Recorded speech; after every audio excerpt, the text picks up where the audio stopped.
ଏତିକି ସାମାନ ନେଇକି ଯାଉଛି। ଗଣେଶ ପୂଜା ଆଗ ଦିନ ରାତିରେ ଦରବାର କାର୍ଯ୍ୟ ସାରି ଫେରିଲା ବେଳେ ଆମେ ଦେଖିଲୁ ପଡ଼ୋଶୀ ଦରବାରରେ ମଧ୍ୟ ଗଣେଶ ପୂଜା ପାଇଁ ଜୋରସୋରସେ ପ୍ରସ୍ତୁତି ଚାଲିଥିଲା। ତା ପରଦିନ ମୁଁ ଗାଧୋଇ କୁର୍ତ୍ତା ପିନ୍ଧି ସେଟ୍ ମାରି ବାହାରିଲା ବେଳେ ରାଜା ସାର୍ କହିଲେ କି ମୋତେ ବି ନେଇକି ଯିବୁ। ତ ଆମେ ସାଙ୍ଗରେ ଚାଲିଲୁ ଏବଂ ରାସ୍ତାରେ ବଢ଼ିଆ ପୋଖରୀଟେ ପାର କରିକି ଗଲୁ, ଯେଉଁଥିରେ 12 ବର୍ଷ ପାଣି ଜମି ରୁହେ ଆଉ ମାଛ ଚାଷ ବି ହେଉଛି। ସାମ୍ନାରେ ଯାଉଛି ଭୁବନେଶ୍ୱର ବଡ଼ ଯମଦୂତ ଗାଡ଼ି, ଯାହାକୁ ଦେଖିଲେ ବଛା ବଛା ଲୋକଙ୍କର ବି ଫାଟି ପଡ଼େ। ଆମେ ଖୁବ୍ ଶୀଘ୍ର ପହଞ୍ଚିଲୁ ଯାଇ ଆମ ଅଫିସ୍ ସାମ୍ନାରେ ଏବଂ ପରେ ବେସମେଣ୍ଟକୁ ଗଲାବେଳେ ବାଟରେ ଦେଖିଲୁ ସାଇଡ଼ରେ ଥିଲା ବଡ଼ ଲିଫ୍ଟଟେ, ଯାହାକି ଲାଗୁଛି କି କାର୍ଯ୍ୟ ପାଇଁ ବୋଧେ ବାହାରେ ଚାଲିଛି। ଏବଂ ପାସ୍ କଲାବେଳେ ସିକ୍ୟୁରିଟି ଭାଇନା ବଢ଼ିଆ ବଢ଼ିଆ କମେଣ୍ଟଟେ ପାସ୍ କଲେ, ତାହାତେ ଶୁଣନ୍ତୁ।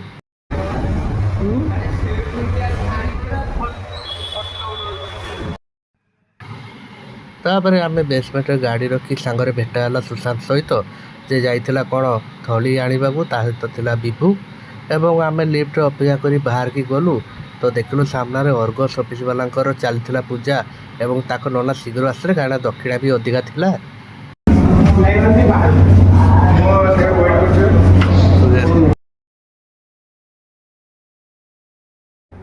ହେଲେ ଲେଡ଼ିଜ୍ କେହି ଆସିନାହାନ୍ତି, ସେ ବସିଛନ୍ତି ବା। ଆଚାରେ କ'ଣ ହେଲା ଅନିଲ, ଇଏ ଆମର ତ ଅଛି ଆଉ ସୁଶାନ୍ତ କ୍ରିଷ୍ଣାମୂର୍ତ୍ତି। ହଉ, ଗଣେଶ ଚତୁର୍ଥୀ ପାଇଁ କ'ଣ କହୁଛ କିଛି ସମସ୍ତଙ୍କ ପାଇଁ? ସମସ୍ତଙ୍କୁ କିଛି କହୁନି, ଯାଇ ଘରେ ଖାଇକି ଶୋଇପଡ଼ିବ। ତ ପୂଜା କିଏ କରିବ? ବାହାର ଲାଇନ୍ କିଏ ମାରିବ?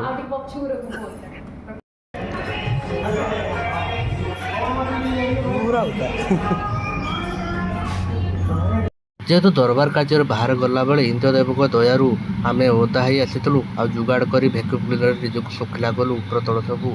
ଏପଟେ କ୍ରିଷ୍ଣାମୂର୍ତ୍ତି ବାବୁ ଭାରି ଖୁସି, ଓ କି ଖୁସି। ସେପଟେ ଆମର ପୁରୁଣା ଆଚାରେ କାଟାକୁଟି କରୁଥିଲେ ସେଉକୁ, ନୂଆ ଆଚାରେ କ'ଣ କଫି ତାର କ'ଣ ଗରମ କରୁଥିଲେ ବୋଧେ ଆଉ।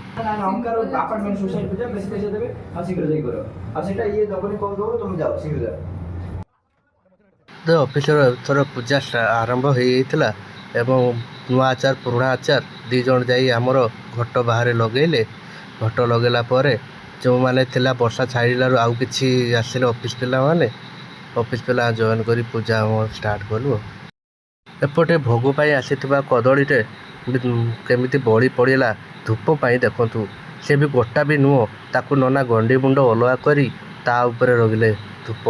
ତଥାପି ରହିଲେନି, ତାକୁ ଫେଣେ ଆଉ ଥରେ ଷ୍ଟାଣ୍ଡକୁ ଜବରଦସ୍ତି ପୁରେଇକି ରଖିଲେ। ତାପରେ ଷ୍ଟାର୍ଟ ହେଲା ବ୍ରତବନ୍ଧା ଏବଂ ବ୍ରତବନ୍ଧା ପରେ ଷ୍ଟାର୍ଟ ହେଲା ଭୋଗ ଖିଆରେ। ଭୋଗରେ ଆମର ଥିଲା ସେଉ ବୁନ୍ଦି ମିଠା, ସେଉ ଆଉ କଦଳୀ, ଆଉ ଥିଲା କିଛି। ଯେହେତୁ ନନା ବିଳମ୍ବରେ ଆସିଥିଲେ ତ ସେଥିପାଇଁ ଗୋଟେ ମ୍ୟାନେଜରମାନଙ୍କ କଥା ଚାଲିଥିଲା କେତେ ନନାଙ୍କର ଦକ୍ଷିଣା କାଟିବେ ବୋଲିକି। ଆଉ ସେପଟେ ଝିଅ ପିଲାମାନଙ୍କର ନିଜର ମଣ୍ଡଳୀ ପଡ଼ୁଥିଲା। ଏପଟେ କ୍ରିଷ୍ଣାବାବୁ ତାଙ୍କର ୱାଇଫକୁ ରିପ୍ଲାଏ କରୁଥିଲେ ସେ କ'ଣ କହୁଥିଲେ କି କ'ଣ ନାହିଁ ବୋଲି। ତାପରେ ଆମ ସମସ୍ତେ ମିଶିକି ଗୋଟେ ଗ୍ରୁପ୍ ଫଟୋଟେ ଉଠେଇଲୁ। ଫଟୋ ଉଠେଇଲା ପରେ ଆମେ ଗଲୁ ଲଞ୍ଚ କରିବା ପାଇଁ। ଆଉ ଲଞ୍ଚ କରି ସେଥିରେ ଯେଉଁ ଚୋଲା ଦରବାରରୁ ଆସିଥିଲା ପ୍ରସାଦ, ତାକୁ ଦେଖି ରିଆକ୍ସନଟା